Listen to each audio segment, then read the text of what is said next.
Ladies and gentlemen, we have survived the dead of winter. We've survived the sloppiness of spring and the scorching hot summer. It is finally time for football. It is finally time for Big Ten football. It is finally time for me to put it all out on the line. It is finally time for my Big Ten predictions for the year 2023. From LA to Piscataway, all Big Ten all year long. This is Big Ten 10. Man, it's been a while since I've been this excited, I think, about a college football season. There are a lot of toss-up matchups. There's a lot of close matchups, folks. The East and the West divisions are going to have some spicy division championship implications type of matchups in the month of November. It is going to be a great Big Ten football season in 2023. Some of these matchups were very difficult to predict. I just want to preface this by saying that this was no easy task for yours truly and anybody that's predicting Big Ten football this year to make, but I wouldn't have it any other way. I love the depth of this conference here in year number one of this TV deal. Fox, CBS, NBC, they are going to get their money's worth this season. No question about that. Let's dive right into the predictions, and we're going to start, of course, in week number one. No week zero games for the Big Ten Conference. Let's start first with that Thursday night game. Nebraska, I think, is going to get better as the season goes along, as the years go along under Matt Rule, but expecting them to go on the road to a Minnesota team that has controlled this series as of late, I think is a little bit of a tall task. I wouldn't be surprised necessarily if Nebraska wins, but I just think Minnesota being at home, everything kind of fits into place for the Gophers to get a big first win in that one over there. Watch out, Illinois, Toledo, the MAC champs last season. That's not going to be the easiest start to the season over there in week number one as well. Let's move on to week number two. A couple of matchups that I really want to highlight in here. Let's start first with Illinois and Kansas. The Illini going on the road to Big 12 country. Jalen Daniels and this Kansas offense. That was the darling of college football in the first half of last season. This is an offense that returns a lot. That secondary for Illinois is going to be tested. Okay, when you look at Taz Nicholson, when you look at Matthew Bailey, when you look at some of the guys back there in that secondary, they're going to have to step up. This is an early challenge for Illinois, but I think the Illini can play their style of ball, maybe force a turnover or two. As good as the Kansas offense may be, I think this Illinois defense and this defensive front is especially good as well, kind of in that same category, maybe even a notch above their defense when you compare it to Kansas's offense. Big matchup is going to be that pass rush. I think Johnny Newton and Keith Randolph could be living in this Kansas backfield, but I think they're going to play their style of play, Burt Ball, smash mouth type of football. Iowa and Iowa State. Okay, it would be a disappointment if Iowa does not go into Jack Trice Stadium and come out with a victory, considering how shorthanded the Cyclones are. Hopefully Iowa doesn't lose some players due to this gambling investigation kind of going on at Iowa right now. But that's a chance for Iowa to really make a statement, especially on the offensive side of the ball, and I think they're going to do that. Wisconsin and Washington State. This is tricky, right? Washington, we know, or I should say Wisconsin, installing that new offense. Okay, well, Washington State beat the Badgers last year. Cam Ward is back. The secondary for Wisconsin maybe still kind of getting up to speed. It's kind of taken a little bit of a dip. Maybe isn't as good as past years in that secondary. That could be a tricky game early on. A lot of expectations for the Badgers. I think that one's going to be close at night in Pullman over there in that football game. And then you, of course, come on, Nebraska. We got to beat down Colorado. I think some good players have come into Colorado, but when you just have this much turnover, it's really hard to gel together when everybody's new, kind of coming from all different destinations in the country. I think Colorado right now is a reality show with Deion Sanders. Nebraska's got to bring them back down to reality. Come on, Huskers. Let's just do it for everybody around college football right now. Let's head on to week number 3. Why don't we? The game in the middle is what really sticks out to me. Drew Aller's first big test on the road, big noon Saturday on Fox against Illinois. Okay, they would have wins against Toledo. They'd have wins against Kansas. They'd be building a little bit of confidence as of late, but I just don't think Illinois has the firepower. I think that they're going to give Drew Aller some problems. Going on the road, facing a defense like this, I can't wait to see like a Johnny Newton versus Olufashanu type of matchup coming off the edge. That has me drooling, no question about that. When you look at offensive tackle versus defensive line type of matchups up front there. But I just think Penn State has too much firepower. Illinois doesn't have enough.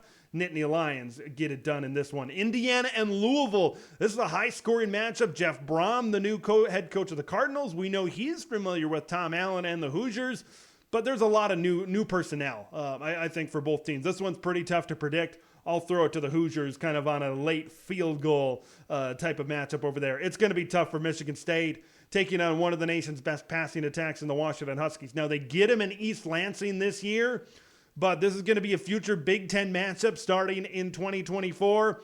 But when you look at the weakness of Michigan State on the defensive side of the ball the last few years, it's been their secondary. That has really struggled.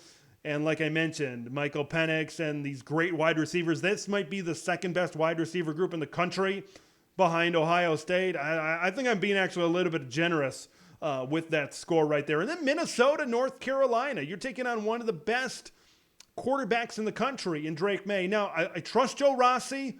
I trust what they got going on, but this is a defense that's going to take some time, I think, to really get to their full potential this season. Taking on North Carolina this early, I could see Minnesota going on the road, playing PJ ball, controlling the time of possession, keeping the ball away from Drake May, because this is not a good North Carolina defense. But I think it's just going to be very difficult for the secondary specifically. I get Tyler Nubin, I get Justin Wally, but this is going to be a big challenge for them. I just don't think they quite get it done against the North Carolina Tar Heels. Let's move on to week number 4. The first game I want to look at in this week, Ohio State at Notre Dame. All the questions about quarterback at Ohio State, Kyle McCord and Devin Brown. One guy, Kyle McCord, had every opportunity when Devin Brown was hurt coming out of spring. He had every opportunity to establish himself as the number one guy. Didn't get it done. There's still some questions as to who's going to start. Who knows what the quarterback situation is going to be at this time of the season. Sam Hartman is going to be the best quarterback on the field in South Bend, Indiana that night. But look at the other positions. I think Ohio State has big advantages on the defensive line. Obviously, they got big advantages on the perimeter and the playmaking ability. I think Ohio State is just going to make a couple more plays than Notre Dame will in this one. I just don't think that they have the skill players that Ohio State does. I think the Buckeyes get it done. How about Iowa and Penn State, the whiteout? Okay, this is the second game in a row where Drew Aller is taking on a really good defense. Illinois and now Iowa. I think Drew Aller gets it done, but it's not going to be easy. I think it's going to be more Nick Singleton and Katron Allen that do well in this matchup. It would not surprise me to see this one fairly low scoring early, and then the dam kind of breaks. I think where the difference in this game is Penn State's defense versus Iowa's offense. I think the Penn State defense can really hold Cade McNamara and this Hawkeye offense in control, and they can really contain them as well. Watch out on a Friday night, Wisconsin at Purdue. I'm going to be talking a good amount about Purdue as these predictions go along. This is a tricky one. Early in the season, Friday night, Ross-Ade Stadium, Wisconsin had a challenge against Washington State early in the season. Watch out for that one, folks. This one's going to be close, but Wisconsin comes away with it with a late drive to give themselves the advantage and give themselves the victory. Let's move on to week number 5. I'm going to start in the middle once again with Illinois and Purdue. They don't get it done against Wisconsin, but they get it done against Illinois. It's very difficult for me to see chalk for Purdue, right? You win your non-conference, you win your last couple of games against Northwestern and Indiana, and you go 5-7. I think they're going to get it done somewhere, and I think this is where they're going to get it done personally. Okay, I think Purdue has a better quarterback. I think they got better talent in the backfield with Devin Mockabee. I think this defense is under Ryan Walters and Kevin Kane. This defense is going to get better as the year goes on, and those two guys that I just mentioned, they know all about Illinois football, right? They were in Champaign the last few seasons. They know exactly the type of game plan that Brett Bielema is going to look to put out there. Remember, Purdue was able to win last year in Champaign. Over the last 15 to 20 years, the Boilermakers have been in control of this series. I think this is where Purdue gets it done. This is a big win for Ryan Walters early in his tenure. I like Iowa in a close one against Michigan State.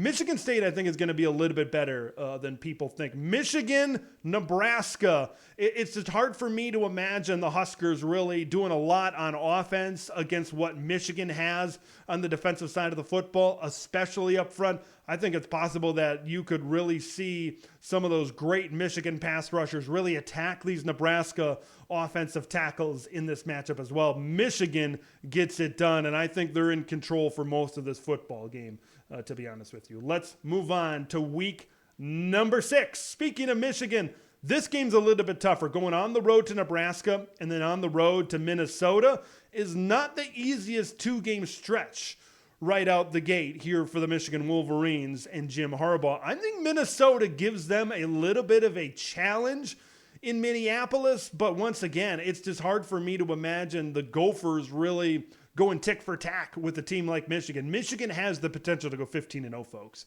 This is a fantastic Michigan team, a team that has made back-to-back playoffs and is returning a lot of production from last year's team that nearly made the national championship game over there. I like Illinois edging Nebraska. Like I said, Nebraska's going to get better. This is going to be a close, competitive game. I think you're really going to see Nebraska start to make improvements, but Illinois has played really well as of late against the Cornhuskers, and I think Illinois plays a physical style of football. I think that Illinois offensive line can control the Nebraska Cornhuskers really up front. That's going to be a very interesting matchup as well. Iowa has had trouble with Purdue in the past, but I think it's going to be hard. I think that defense for the Hawkeyes going up against Purdue going to be an interesting challenge, but I think the Iowa defensive backs match up very well with the Purdue wide receivers that maybe don't have a standout guy that they've had in the last couple of seasons.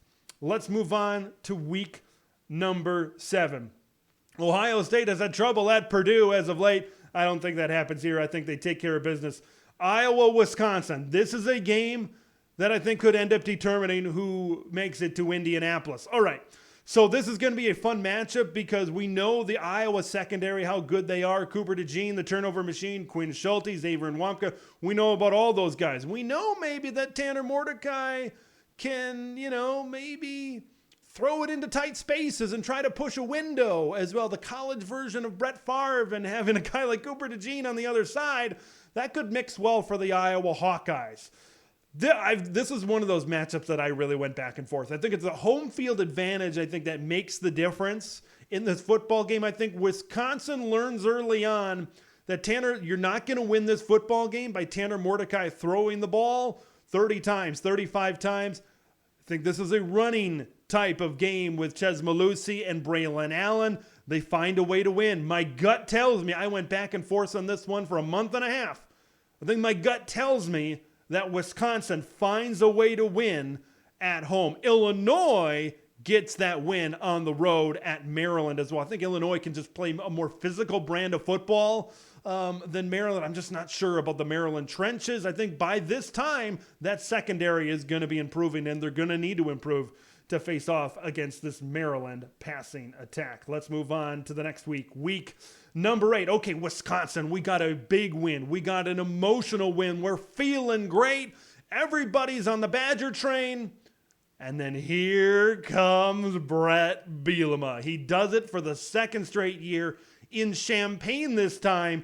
Illinois gets a stop late. Wisconsin has the ball driving. Tanner Mordecai throws an interception. He turns it over. Illinois finds a way to win. This is their big win here early in the season. You got Penn State and Ohio State this week as well. Folks, these East Division games are a coin flip. It's so hard to predict this one. I'm looking forward, kind of like the Illinois-Penn State one. I'm looking forward to the defensive line matchup of Ohio State against the offensive line at Penn State. I think the home field advantage gives this the home field advantage in Columbus gives this the advantage to the Buckeyes. Excuse me. I think they're going to have it figured out. You would think by this point in the season, by this Penn State game, they better have it figured out at quarterback, and they're going to start to establish a rhythm on the offensive side of the football. Maybe Penn State can capitalize on some things in the Ohio State secondary, but this is going to be a challenge, I believe, running the football here against the Ohio State Buckeyes. Tommy Eichenberg is one of the very best linebackers in the country. Can Ohio State be stout in the middle of that defense? I think that's going to be an interesting. This is all going to depend who has the football last. So the Kalen King, Marvin Harrison Jr. matchup is going to be spectacular. I'm looking forward to that. How about Minnesota and Iowa? This is going to be classic Big Ten football. But you can't convince me right now that the Gophers go into Kinnick Stadium and beat the Iowa Hawkeyes. That was the big tipping point for me. Iowa is a really good team this year. They've improved a lot on the offensive side of the ball. I think they get it done late against the Minnesota Golden Gophers. Michigan State. I just don't foresee this one being a blowout. That's what considering the heat from that game last season, and Michigan State, I think, is an improved team. No matter how good Michigan is, this one's on the road in East Lansing. The last time these two teams met in East Lansing, it was a win for Sparty. I think this one's fairly close, but Michigan pulls away in the end. This is a week that you better circle on your Big Ten calendar, by the way. Some juicy matchups, some matchups that could decide a lot. Let's go to week number 9. All right, Wisconsin. Now you're reeling a little bit. Now you're coming off a loss. You kind of come back to reality. You come back to earth a little bit, and then you got to play Ohio State at Camp Randall. I think they're going to respond well. Remember, Ohio State has to play Penn State and then Wisconsin in back-to-back weeks. That is not a very easy back-to-back stretch. They are going to be tested against the run. How stout is the interior of that Ohio State defensive line going to be? I think we're really going to find that out in this matchup as well. I talked about Nebraska turning the corner. This is where you kind of start to see it. Winning a close game. I think they get it done close against the Purdue Boilermakers. It's very hard for me to imagine Minnesota going undefeated at home. I think this is the one where they lose at home in conference. This is the Michigan State win after that drubbing last year in East Lansing. This is the Michigan State win where maybe people start to see the positive side of what Mel Tucker is doing with the green and white. Let's move on to week number 10, folks. Illinois, and specifically Brett Bielema, has owned Minnesota. But this is going to be an up and down year for the Gophers. I think it's going to be a back and forth, back half of the schedule for the Illinois Fighting Illini as well. It's not even though they don't play the Michigans of the world, the Ohio States of the world, it's still a decent gauntlet kind of coming down the pike for the Illinois Fighting Illini.